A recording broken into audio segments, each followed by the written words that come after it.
십자가에 달리신 예수님의 모습입니다. 예수님의 십자가는 하나님의 구속사의 절정을 이루고 있는 것이 바로 십자가가 되어집니다. 오늘 우리가 말씀해 보면은 예수님의 좌우편에 강도와 같은 죄인, 이 사람들은 형벌을 받아도 수없이 받아야 될 사람들이고, 이 사람들은 살아갈 수 없는 그런 형벌인데, 이 형벌이 오늘 우리들의 인간의 삶이 되어집니다. 우리 현실의 모습을 상징적으로 보여주고 있습니다. 거룩하신 예수님이 중앙에 있고 양쪽 가에, 그래서 이 죄인들이 있다는 것.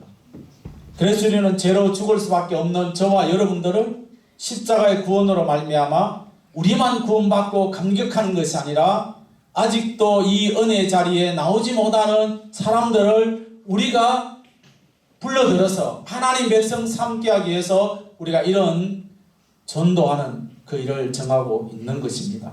이건 누구는 하고 누구는 안 하는 게 아니라 우리 모두가 다 함께 동참할 수 있기를 예수님의 이름으로 축복합니다. 그래서 여러분, 다음 주일까지 저 밑에 기도난이 있습니다. 아직도 뭐 이렇게 두 칸밖에 안 채 있더라고요. 여러분 집에 가시면서 채우시고 다음 주가 채우시고, 그래서 여러분 이런 일들에 여러분 협력을 해 주시기를 바랍니다. 물론 농사질에 대해서 바쁜 건 알고 있습니다. 그렇지만은 이에 우리가 여러분 최선을 다해 주시면 고맙겠습니다. 첫째로입니다. 시작. 34절 말씀입니다. 시작. 아버지, 저들을 사하여 주옵소서. 자기들이 하는 것을 알지 못함이니이다. 아멘. 십자가에 달리신 예수님은 고통 중에 조롱하고 저주하고 침뱉고 멸시하는 이들이, 그들 향해서 예수님이 하신 말씀이 저들의 죄를 사하여 주시옵소서. 어떻게 보면은 말할 수 없는 고통입니다. 오늘 저와 여러분들 향해서 예수 믿는다고 멸시하고, 예수 믿는다고 때로는 고통을 주고 조롱한다 할지라도, 우리는 그들 향해서 내뱉는 게 아니라 하나님 앞에 이런 기도를 하셔야 됩니다. 따라하시겠습니다. 저들의 죄를 용서해 주시옵소서. 저들의 죄를 용서해 달라고 할 수 있는 그런 믿음이 저와 여러분들에게 일어나기를 축복합니다. 여기서 사하여라는 이 말은 용서하다, 면제하다 이런 뜻입니다. 당시의 사람들은 예수님을 저주하고 조소하고 온갖 고통을 주었습니다. 예수님이 십자가 달리기 전까지 얼마나 많은 은혜를 베풀었습니까? 병자들이 일어났죠. 죽은 자가 일어났죠. 그들에게 배불리 먹여줬지만은, 그러나 그들에게 큰 힘이 되지 못할 때 도리어 그들을, 예수님을 조롱했습니다. 그렇지만 예수님은 그들 향해서 단 한 번도 저주하지 않고, 그들을 멸시하지 않고 그들의 죄를 사죄해달라고 하나님께 기도하고 있습니다. 이사야 53장 4절에서 6절 말씀을 받겠습니다. 그는 실로 우리의 질고를 지고 우리의 슬픔을 당하였거늘 우리는 생각하기를 그는 징벌받아 하나님께 맞으며 고난을 당한다 하였노라. 그가 찔림을 우리의 허물 때문이요 그가 상함은 우리의 죄악 때문이라. 그가 징계를 받음으로 우리는 평화를 누리고 그가 채찍에 맞음으로 우리는 나음을 받았도다. 우리는 다 양 같아서 그릇 행하여 각기 제 길로 갔거늘 여호와께서는 우리 모두의 죄악을 그에게 담당시켰었도다. 아멘. 오늘 우리는 예수님께서 구체적으로 말씀하십니다. 예수님의 찔림이 우리의 허물 때문이다. 다음 주에 영상 하나 볼 건데요. 고난 중에 이제 고난 시작되기 때문에 예수님께서, 물론 그 영상에 보면 이제 그 배우들이 막 그 연출하고 있지만은, 예수님께서 머리에 가시관을 쓰신 이유가 있습니다. 쓸데없이 쓴 것이 아니라 인간의 모든 생각과 온갖 나쁜 생각들을 갖고 있는 이 머리의 죄악들을 용서하시기 위해서 그분이 쓰신 것이고요. 그분이 손에 그 엄청난 아픔의 고통을 당하면서 찔린 것은 저와 여러분의 손으로 행했던 모든 죄악들을 용서해 주시기 위해서 그분이 그렇게 하신 것이고, 발에 못을 막는 것은 우리가 죄악된 길을 걸어가고 남을 미워하는 데 걸어가고 남에게 저주하는 그런 발걸음에 갔던 그런 잘못된 것을 용서해 주시기 위해서 그분의 발에 못을 막은 것이고, 더 나아가서는 그분의 속에 물과 피를 다 쏟은 것은 우리의 심장 속에 있는 더러움까지 다 용서해 주시기 위해서 그렇게 하신 것입니다. 그렇다면 저와 여러분이 그런 많은 은혜를 누리면서도 과연 우리는 어떤 삶을 저와 여러분들이 살고 있습니까? 아담이 죄를 지었을 때에 그에게 하나님께서는 가죽옷을 지어서 입혔던 그 모습을 기억합니다. 창세기 3장 21절 말씀 받습니다. 여호와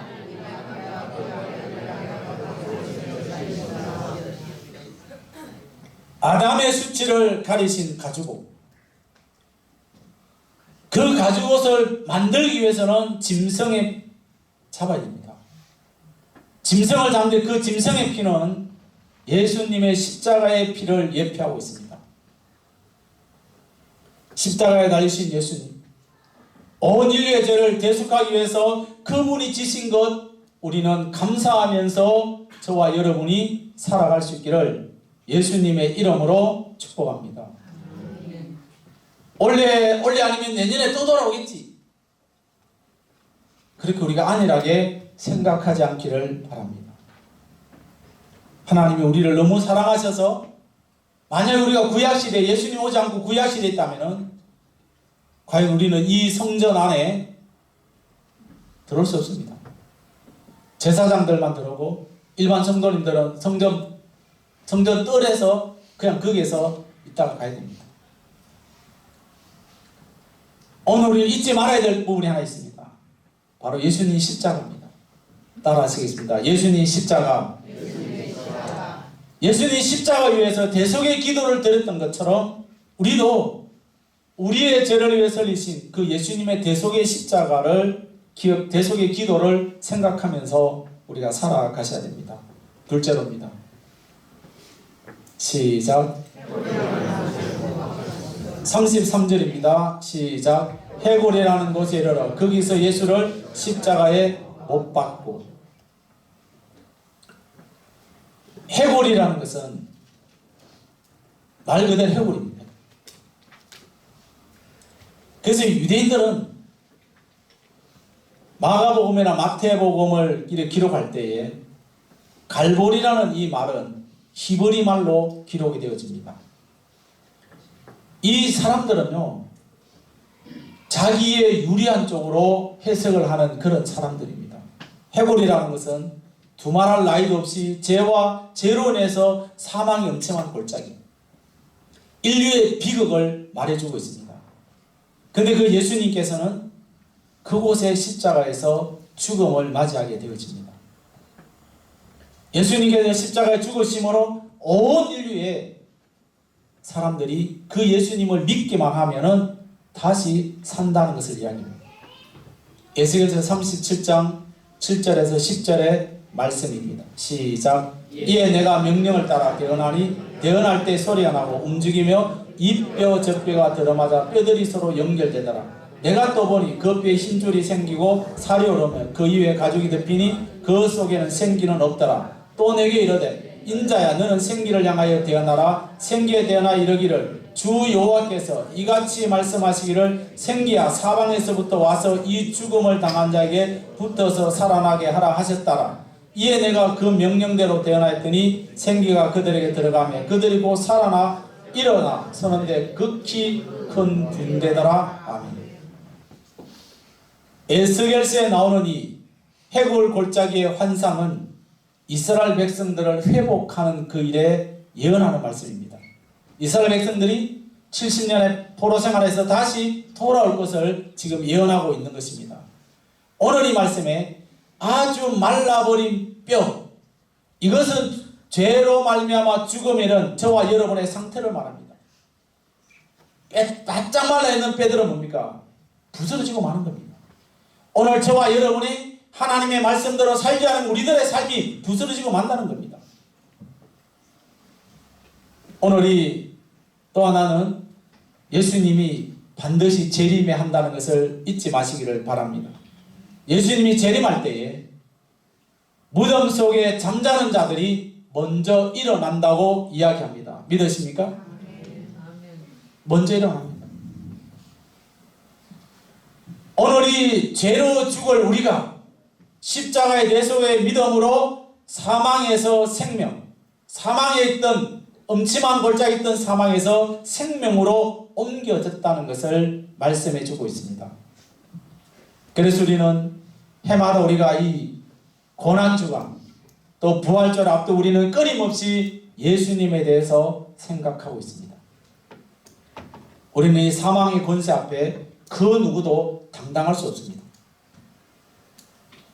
여러분, 알렉산더 대왕이 30세에 유럽을 다 장악했습니다. 그렇지만은 그런 30세에 유럽을 장악했지만은 그도 사망의 권세 앞에서는 어찌할 수가 없었습니다. 그래서 그가 마지막 죽음에서 이렇게 이야기했답니다. 내가 죽거든 내 손을 관 밖으로 끄잡아 내놔라. 그래서 장례식 때 정말로 자기 두 손을 관 밖으로 내놨답니다. 그건 뭡니까? 내가 30세에 전 유럽을 통치했지만은 내가 가져간 아무것도 없다. 빈손이다. 내가 살아있지 걸려있지만은 내가 아무것도 아니라는 것을 보여주는 것입니다. 우리는 우리가 믿는 예수님, 우리 대신 죽음을 당하신 예수님을 인하여서 우리가 빈손으로 주님 앞에 가지만은 그러나 우리는 구원이라는 엄청난 은혜를 누리며 살아갑니다. 여러분, 이 은혜를 우리가 함께 내 친척과 내 가족과 이웃 친구들에게 함께 이런 은혜를 나눌 수 있기를 축복합니다. 반드시 우리는 함께 누리셔야 됩니다. 셋째로입니다. 시작. 38절 말씀이죠. 그의 위에 있는 유대인의 왕이라 쓴 패가 있더라. 아멘. 오늘 이 본문에 유대인의 왕이라고 기록한 죄패입니다. 죄패. 예수님께서 우리를 구원할 수 있는 분은 왕이라, 유대인의 왕이랍니다. 그 유대인이라는 이 말은 참 이스라엘, 참 하나님의 백성을 의미하고 있습니다. 예수님만이 우리를 구원할 자 참 왕입니다. 참으로 진짜 왕이라는 거죠. 그러나 이 진정한 예수 그리스도 왕을 이 사람들은 조롱하고 모독하고 멸시하고 있습니다. 세상의 놀림거리입니다. 이 유대인의 왕이라 쓴 것은 세상의 놀림거리죠. 어떻게 보면 우리가 예수 믿고 나가면은 세상 사람들에게 놀림을 받습니다. 우리가 전도하면은 니나 잘 믿어라 그렇게 우리가 놀림을 받을 수 있지만은 그럼 우리가 이것을 우리가 해야 되기 때문에 예수님도 그런 조롱하고 모독과 멸시를 받으면서도 그 십자가를 지셨잖아요. 우리는 편안하게 예수 믿어 얼마나 좋겠습니까? 그러나 우리는 예수님 다시 이 땅에 오시고 제자들이 이 땅에 오셔서 그들이 복음 전하는 것이 아니라 이제는 저와 여러분들이 해야 될 일입니다. 그래서 우리는 말 한마디 행동 하나가 그들에게 예수님의 향기를 나타낼 수 있기를 축복합니다. 아멘. 우리의 삶이 그렇게 되어져야 돼요. 빌립보서 2장 9절에서 11절 말씀 시작. 이러므로 하나님이 그를 지극히 높여 모든 이름 위에 뛰어난 이름을 주사 하늘에 있는 자들과 땅에 있는 자들과 땅 아래 있는 자들로 모든 무릎을 예수의 이름에 꿇게 하시고 모든 입으로 예수 그리스도를 주라 하시나여 하나님 아버지께 영광을 돌리게 하셨느니라. 아멘. 만왕의 왕이 되시고 만주의 주가 되시고 오직 예수님만이 우리의 참 왕이 되어지십니다. 성경 곳곳에 보면은 예수님이 왕이라는 사실을 해요. 그럼 우리는 그분의 아들이기 때문에 저와 여러분은 왕자와 공주입니다. 믿으십니까? 실감 안 나십니까? 그분이 왕입니다. 그리고 우리는 남자는 왕자요, 여자분들은 공주입니다. 믿으십니까? 그렇다면 우리는 나의 아버지가 왕인데 우리가 비실비실 살아야 되겠습니까? 당당하게. 디모데전서 6장 15절 말씀 시작. 기약이라면 하나님이 그에 나타나신 모이시니 하나님은 복되시고 유일하신 주권자이시며 만왕의 왕이시며 만주의 주시오. 아멘. 계시록 17장 14절 말씀 시작. 그들이 어린 양과 더불어 싸우려니와 어린 양은 만주의 주시오 만왕의 왕이시므로 그들을 이기실 터이요 또 그와 함께 있는 자들을 곧 부르심을 받고 택하심을 받은 진실한 자들도 이기리로다. 아멘. 요한계시록 19장 16절 말씀. 그가 그들의 이름을 쓴 것이 있으니 만왕의 왕이요 만주의 주라 하였더라. 아멘. 그래서 우리는 만왕의 왕이 되시는 그 예수님을 따라가는 저와 여러분들이 때로는 멸시를 받고 때로는 남들에게 조롱을 받을 수 있지만 그러나 우리는 그 예수 그리스도를 바라보면서 우리가 승리하며 그렇게 우리가 살아가셔야 됩니다. 다시 말씀드리면은 십자가 형벌은 끔찍한 겁니다. 인간의 그 어떤 존엄성도 기대할 수 없는 처절한 고통을 안겨주는 것이 바로 십자가의 형벌입니다.